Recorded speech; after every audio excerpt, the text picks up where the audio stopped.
I have an Ayrshire, which is one half Australian Terrier and one half Yorkshire Terrier. And I got a Yorkshire, which is one half Yorkshire Terrier and one half Chihuahua. But he looks like a full Chihuahua. But they're two small dogs. Two small dogs. Yeah. Well, that makes walking a little bit less of a task. They love their walks, I'm telling you. That's good. I have a little 5.5-pound poodle, and she has decided she doesn't like to walk anymore. Oh. But she runs all over the house. So the vet's like, well, she's running all over. She's fine. So, Paul, this is my podcast pal, Cynthia Varkavisser. Hi, Cynthia. How you doing? Good morning. Paul. I'm doing fine. Love it. All right. I know you are a pro at doing podcasts, so I'm just going to give you kind of the little warm-up we give to most of our guests and tell you kind of what we're planning to cover in today's recording. So our episodes are usually about 30 minutes, sometimes 20, sometimes 40. It just kind of depends on how the conversation is rolling. We start a timer that you don't need to manage, but we'll be keeping an eye on. Somewhere about 12 or 15 minutes in, Cynthia or I will kind of blurt into the conversation. Hi, you're listening to Mind Power Meets Mystic with Paul Roberts. So we can remind our guest who we're talking to, because people tend to forget that part. and ask them to rate and review the show and that kind of thing. I had your bio up here a minute ago, but now I've papered over it with some other window, so give me a second to re-find it. And Cynthia, do you want to, while I'm finding that, can you share with Paul some of the questions we were planning to cover today? Sure. So within this time frame, we max out at 4 questions just because conversation ends up being so robust. But to give you a quick idea, it's how did you get into ghost investigation, right? The second is about your team. What does your team go through? I'm going to tell you my personal thing, which is I am a chatty Cathy. So ghost investigation, a lot of it has to do with very quiet, which means I can't stand ghost investigations because I can't sit still that long. And to talk a little bit more about that. And then Michelle says that your wife is a psychic and that she put the two in together. And so to talk a little bit more about the psychic's role as part of the team.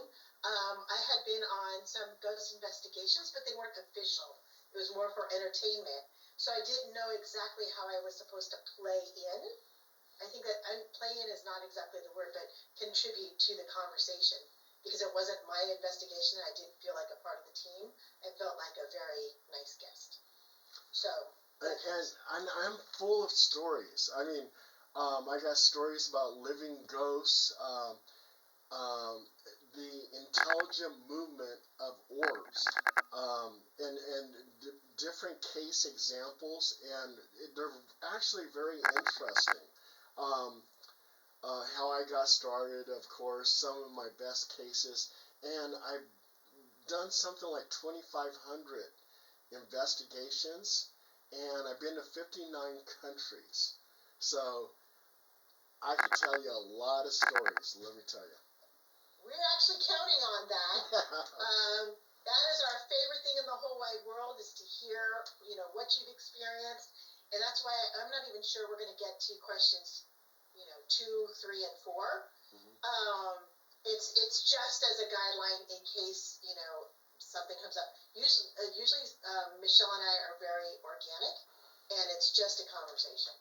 But now, having said that, is there anything that you don't want us to talk about, steer away from? This is more of a goodwill thing.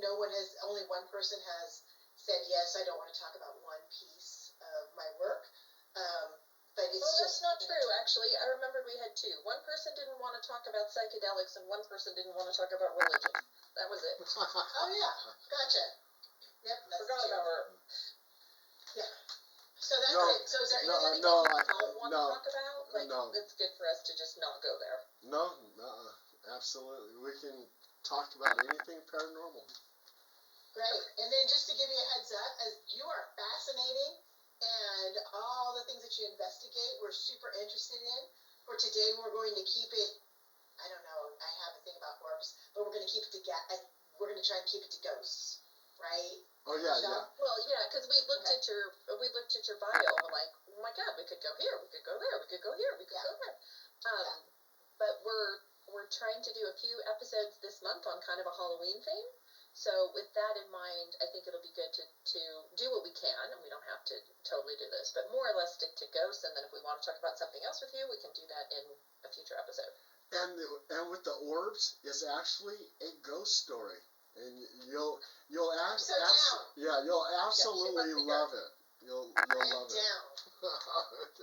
Okay, so we want to make the most of everybody's time. Unless you have any questions, I'm going to go ahead and set us up to start recording. Are you good, Paul? I'm good. You're good. Okay. I'm going Michelle, to click the I record have button.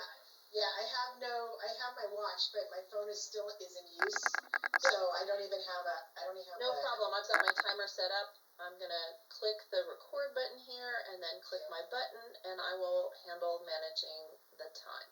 Okay. Record on the screen. Recording in progress. Okay. And start. Hello!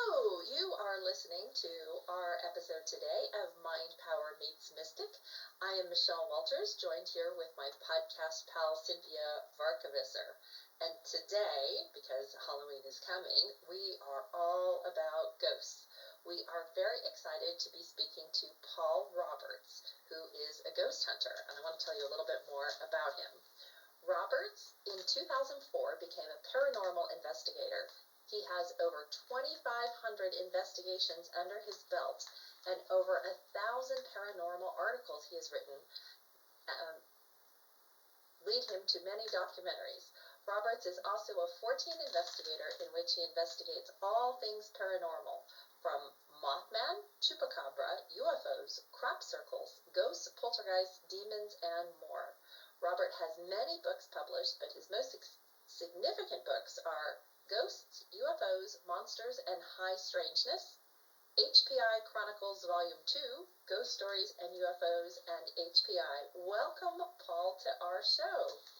Well, thank you, Michelle. I'm glad to be here. And I got some interesting stories for you. Excellent. Well, Paul, one of the questions we like to ask our guests is, how did you become a ghost hunter? It isn't a career that my career people ever suggested to me in high school. Well, believe me, I never knew I was going to become a ghost hunter or a paranormal investigator. But what happened was I lived in a haunted house, and as a child, the entities were actually centered on me. They were attacking me. The entities actually pushed me into a heater. There was one time, and I'm just a small boy, and I'm looking out my bedroom window, and I hear my mother calling me into the orange grove, saying, "Dale," that's my middle name, "Dale, come here. Dale, come here." But my mother was in the kitchen. What would have happened if I went into that orange grove? Would I have just vanished and disappeared? Would they have taken me into a different realm? It was just one crazy thing after another. So when I got a little bit older, I started thinking about that house on Effie Street in Fresno. And I said to myself, was that childhood nightmares, or did I really experience something paranormal? So I started reading books by Brad Steiger. I even got into Chariot of the Gods with Eric Von Däniken. I got into the whole shamoo. And later on in my life, being a journalist, my articles actually wind up in Brad Steiger's books. So that was a big turnaround. And I got into military intelligence. And the reason why I joined military intelligence is because I was very curious about UFOs. And I said, if anybody knows anything about UFOs, it would be military intelligence. So in the Army, I joined military intelligence. I was with the Photo Interpretation Center in Korea, Seoul, Korea. And on one particular day, 6 photographs came in. And these were 6 photographs of various UFOs taken by our reconnaissance satellites. And on the back of the photograph, it said intelligent movement.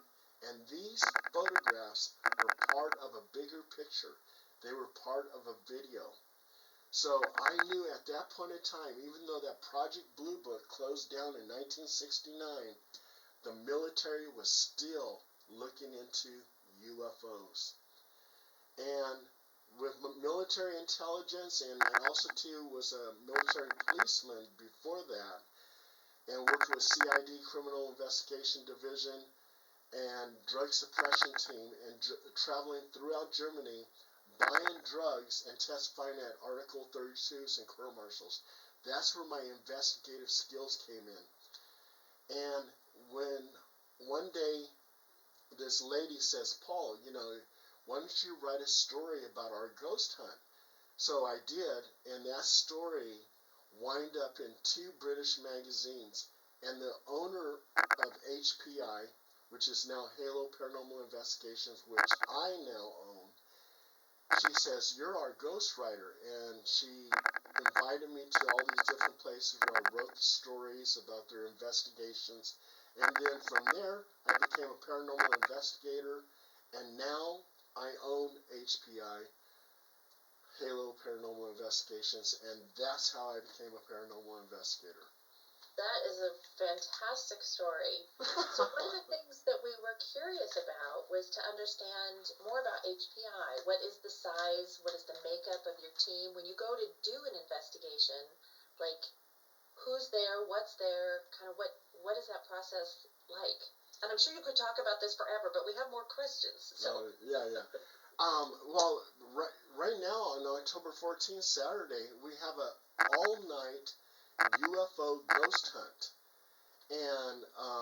and during the solar eclipse, which is October 14th, UFOs are usually seen in the sky. So that we're doing that, and then where we're camping out at is at Banning Creek, and Banning Creek is very, very haunted. Over 30 people will be there.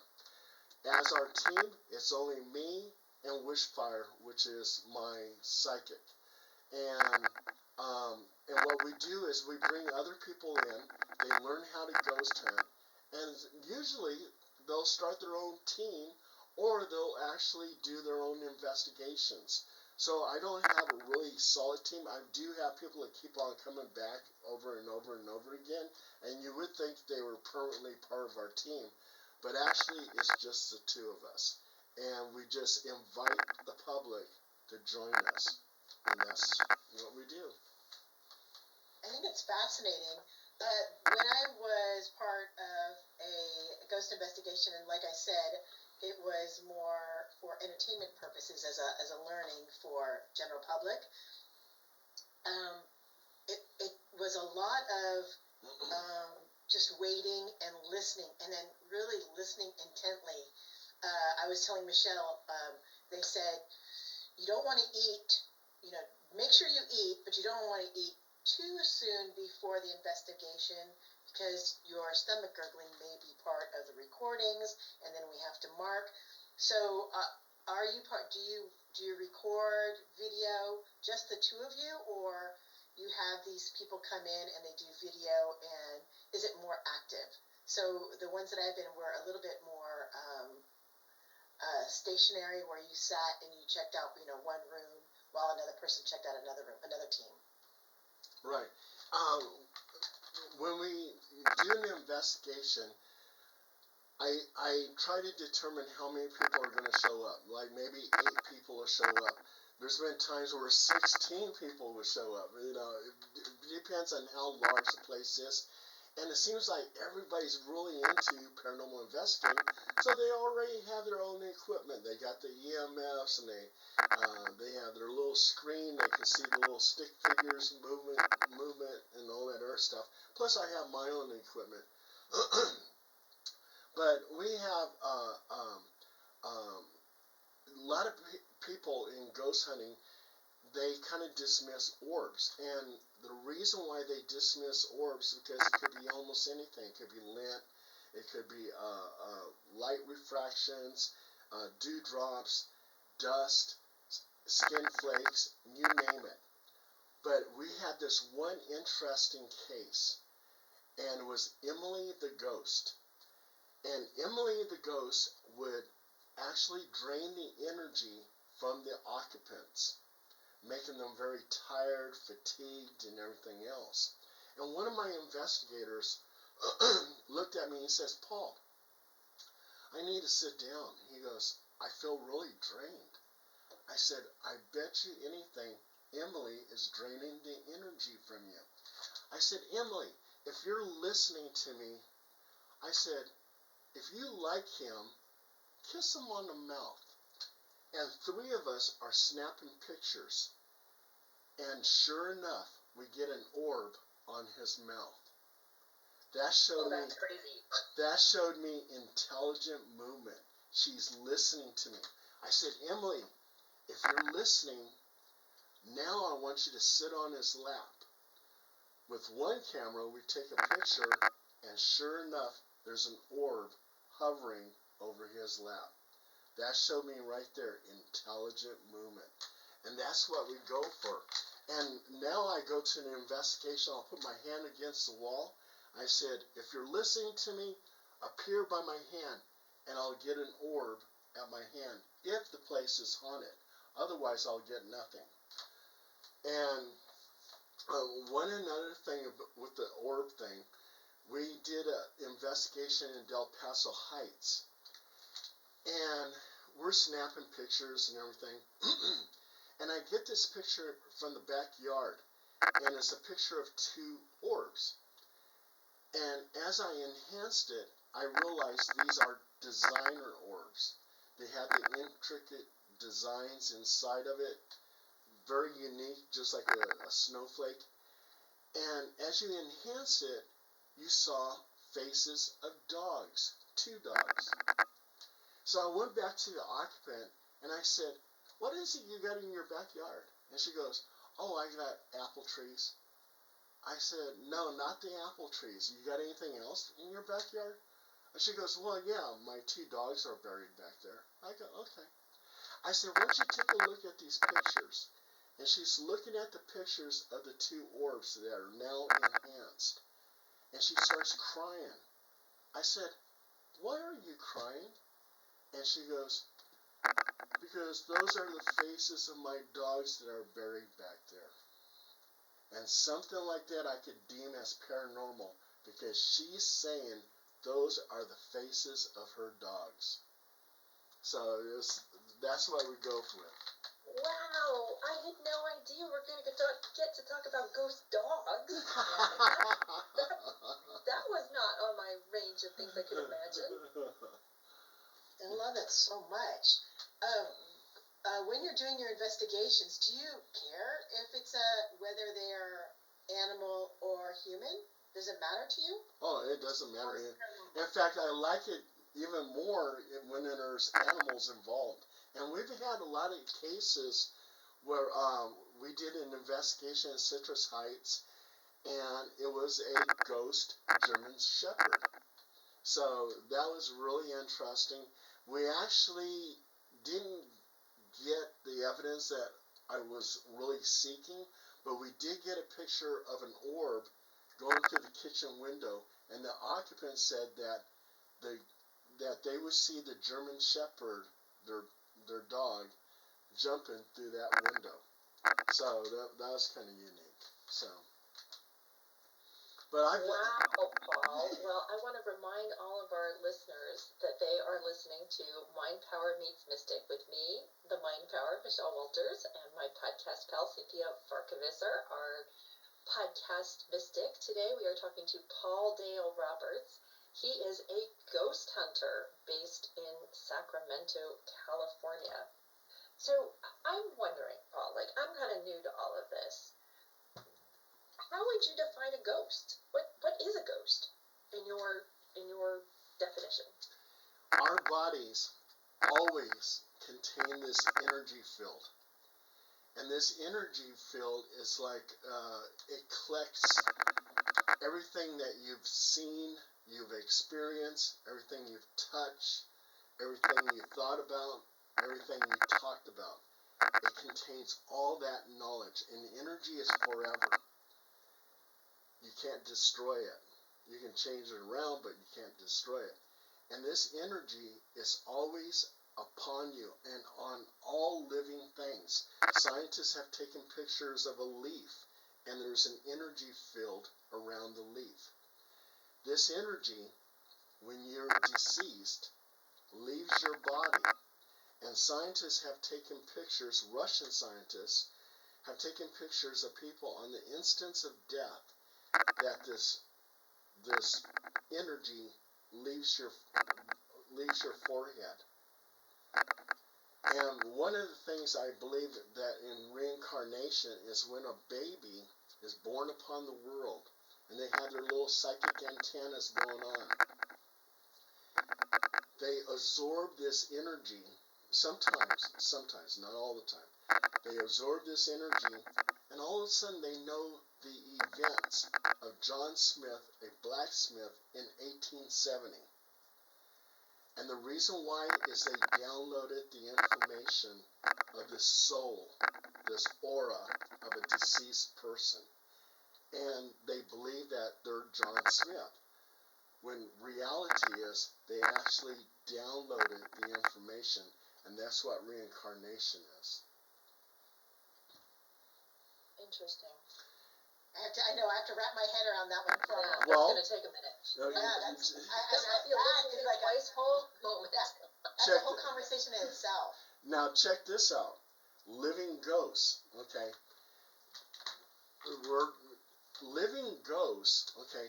There was a situation in 1974 in Chicago, Illinois. This couple, they moved into a house. And around about 2 o'clock, 3 o'clock in the morning, they would see a man, and he would manifest and walk over towards their couch. And on the couch would manifest a woman. And he approached the woman, and he slapped her. And then he vanishes, and she vanishes. Well, this happened about 3 or 4 times. And they went to a block party, and the host, having the block party, says, yeah, we do this every year, blah, blah, I host it. Here's some pictures in this photo album of our past events. So the lady's looking through it, and she goes, oh my God. She goes, this picture right here of this man and woman, those are the ghosts that we see in my house. And the host looks at him and goes, what are you talking about, ghosts? He says, yeah, those 2 people lived in your house, and they had domestic disputes. The police were there all the time. They got a divorce.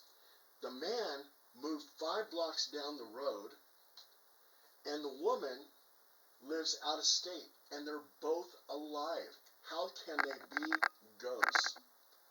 Well, the energy was so negative, it's imprinted into the atmosphere. And that's what a living ghost is. And some of our cases has to deal with living ghosts. And it doesn't have to be just negative energy. It could actually be positive energy. Now, this is interesting to me because I do house clearings and house blessings. And I've run across this because people can swear that they are ghosts. And I say, energetically, it doesn't feel the same. So I'm with you on this. And I also understand, it's in my work that we can shift up the energy so that memory doesn't need to be there anymore. However, I have a question for you about the actual ghosts. There are people who they go in, they do their house clearings, and if they encounter a ghost, whether in orb form or not, that they will disperse and they will what we call portaling. They'll portal it. I'm of the philosophy that if the ghost is not doing any harm, if they're living in harmony with the people, or more importantly, with the house, meaning that the people who will live there will live in harmony, unless they request to move on, I don't see any harm in it. What is your philosophy and what's your experience about this? I call those Casper hauntings. It's like Casper the Friendly Ghost. Yeah, a lot of people are really, all they want is verification. That's all. And they don't want a house cleansing or anything like that. And they're just saying, Paul, yeah, bring your team in here and let me know if, if I'm crazy or am I really witnessing something paranormal. And then I'll say, do you want a cleansing? I usually do a Roman Catholic house blessing. And they say, no, we're actually happy with it.